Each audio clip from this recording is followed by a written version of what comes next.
Hello Bangladesh, দেখলি কিভাবে বাইরে হয়ে গেল টি-20 ওয়ার্ল্ড কাপ থেকে পাকিস্তান।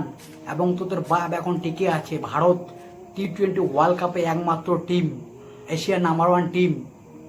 ভারত এখনো টিকে আছে এবং পাকিস্তান বাইরে হয়ে গেল। পাকিস্তান এই ম্যাচটা জিতেও কিন্তু টি-20 ওয়ার্ল্ড কাপ থেকে বাড়ি চলে গেল। মনে বাপি বাড়ি যা। এবং নিউজিল্যান্ড আজকে কোয়ালিফাই করে গেল সুপার 4-এ সেমিফাইনালে। এশিয়ার একমাত্র টিম এখনও টিকে আছে, একমাত্র টিম এবং নাম্বার 1 টিম এশিয়ার। ইন্ডিয়া এখনও টি-20 ওয়ার্ল্ড কাপ থেকে বাইর হয়ে যায়নি এবং আর একটা ম্যাচ রয়েছে ওয়েস্ট ইন্ডিজ ভার্সেস ইন্ডিয়া। কালকে যদি ইন্ডিয়া ওয়েস্ট ইন্ডিজকে হারিয়ে দেয় তাহলে ইন্ডিয়া সেমিফাইনালে কোয়ালিফাই করে যাবে এবং ইন্ডিয়া ভার্সেস ইংল্যান্ড সেমিফাইনালে খেলা হবে। পাকিস্তান আজকে কিন্তু ভালো খেলেছে, যথেষ্ট ভালো খেলেছে, শুধু ম্যাচটা জিতলো 5 রানে। জিতেও কোনো লাভ হলো না। তাদের ঢেলা বল, উসমান তারিক শুধু ঢেলা বল করতেছে। আজকে 4 ওভারে 43 রান দিয়েছে, কোনো উইকেট পায় নাই ভাই। বিফল হলো উসমান তারিক। 10 রান করে দিয়েছে ওভারে এই উসমান তারিক। ওপেনিং জুটি আজকে দুর্দান্ত রেকর্ড খেলেছে, কিন্তু আজকে লাস্ট ম্যাচে চেঞ্জিং করলো ওপেনিং জুটি।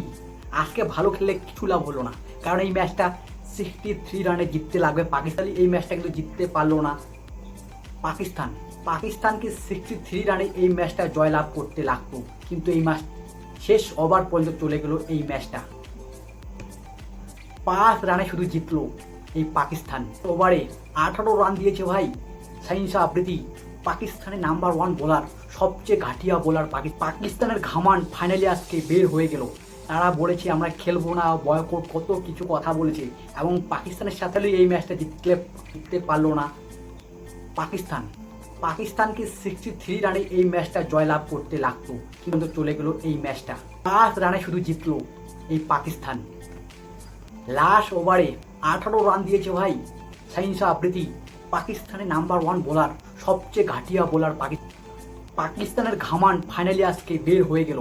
তারা বলেছে আমরা খেলবো না, বয়কট, কত কিছু কথা বলেছে এবং পাকিস্তানের সাথে বাংলাদেশও কিন্তু সাপোর্ট করেছে।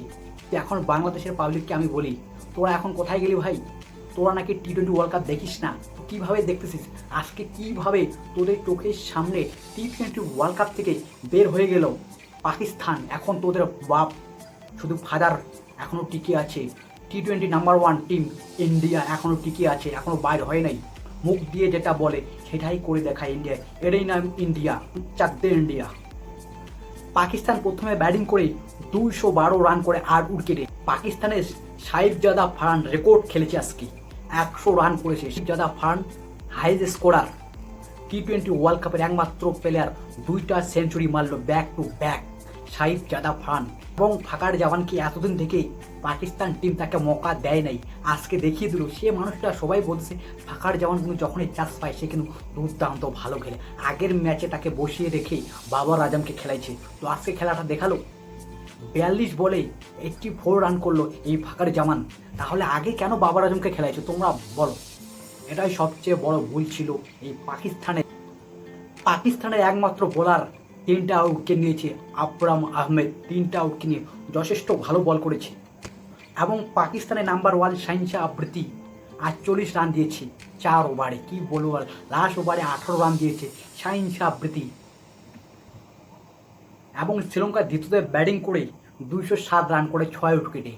অন্য টিমের সামনে 100 রানে করতে পারতেছে না এই শ্রীলঙ্কা। আজকে মনে হয় জেগে উঠেছে শ্রীলঙ্কা, এতদিন থেকে তারা জেগে ওঠে নাই। আজকে পাকিস্তান দেখেছে, তার জন্য কিন্তু আজকে জেগে উঠেছে এই শ্রীলঙ্কা। এতদিন থেকে রান করতে পারতেছে না, কিন্তু আজকে হঠাৎ কিভাবে জেগে উঠলো, রানে ফাইনালি এই ম্যাচটা জিতলো।